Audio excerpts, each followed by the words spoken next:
Alright, part 2. Sorry, like I said, I've got to do this in multiple parts since it's off the phone. What I'm doing here, what I did before is I shaped the piece. Now what I'm doing is I'm making the beads. They can be in the center, little small little beads. Like I said, don't try to bring it all the way to size right now. Get it close.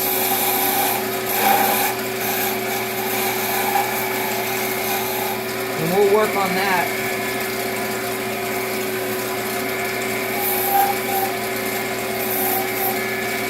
As we get a little closer.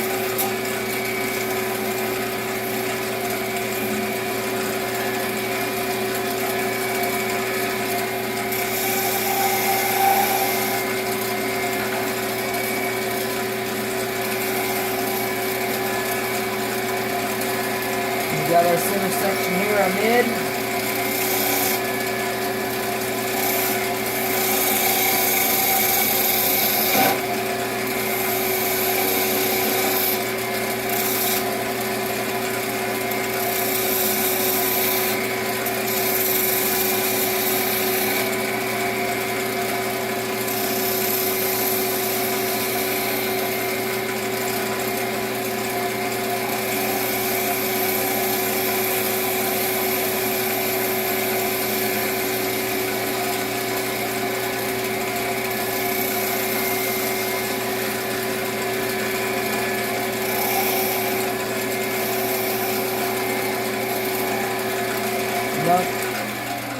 When your tool's too big to get in there, don't try to get it unless you have. If you don't have a tool to get in there and get it, I'd suggest getting one.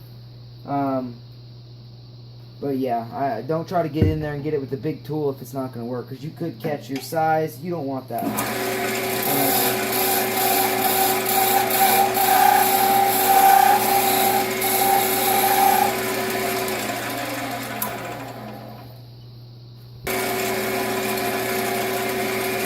Take your piece, look at it, see how it's looking. It's looking good.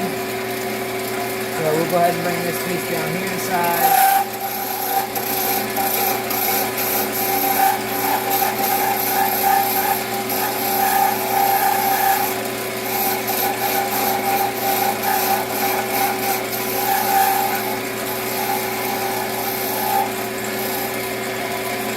And it doesn't really matter if you don't have all the tools I have. Mine aren't the expensive tools, by no means are they. I don't own a single tool that is a expensive tool, to be honest. Most of mine are Harbor Freight tools that I've converted with my own handles.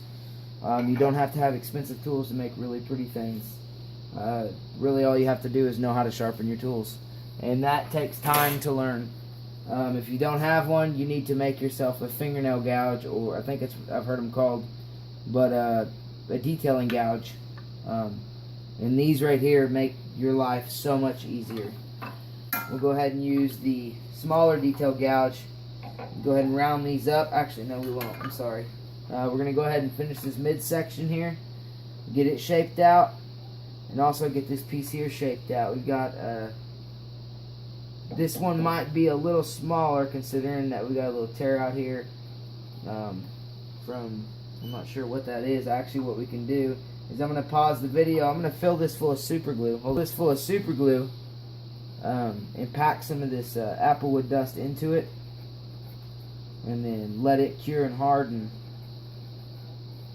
And I can go ahead and do that on camera, actually. That way you can see how it works. What I do is I take and talk. My little brother is my cameraman this evening, so 4 minutes. you got to keep it on a 6-minute interval, and I needed somebody to do that for me. And what I do is I shove some glue in there, take some fine stuff, rub it in your fingers real fine, and rub it back and forth and cram it in the holes, like force it into the holes. And once you've done that, go ahead and lay another coat over the top of it, thin coat, so that way it dries fast. It's super glue or CA glue, so it obviously dries relatively quick, depending if you have the quick drying stuff or not. I gotta have the quick drying stuff because I'm a little impatient. So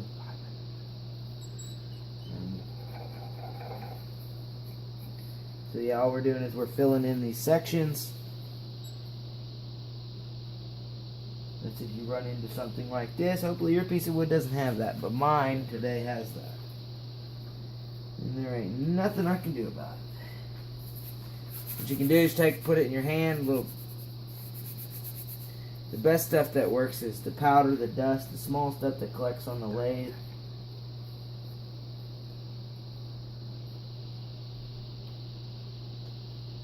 And I believe we're going to go ahead and go to part 2. I didn't get much done in part 1 or 2.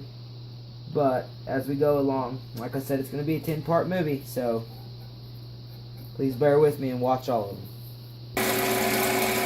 Alright, what I did was I just added, like I said, CA glue to a couple small bark intrusions or whatever they're called, and crammed some of the apple shavings into it.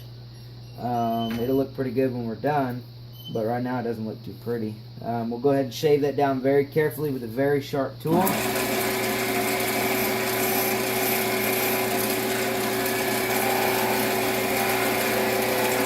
Try not to tear it out. Go very slow. Don't take a whole big bite. Like I said, this is a multi-part series. I'm sure this will conclude part 2. We've gotten the basic outline knocked out.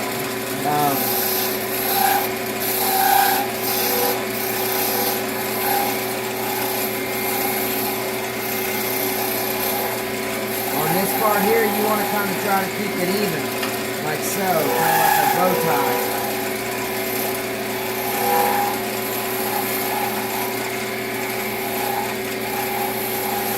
Like I said, that'll conclude part 2. We're going to go ahead and go to part 3.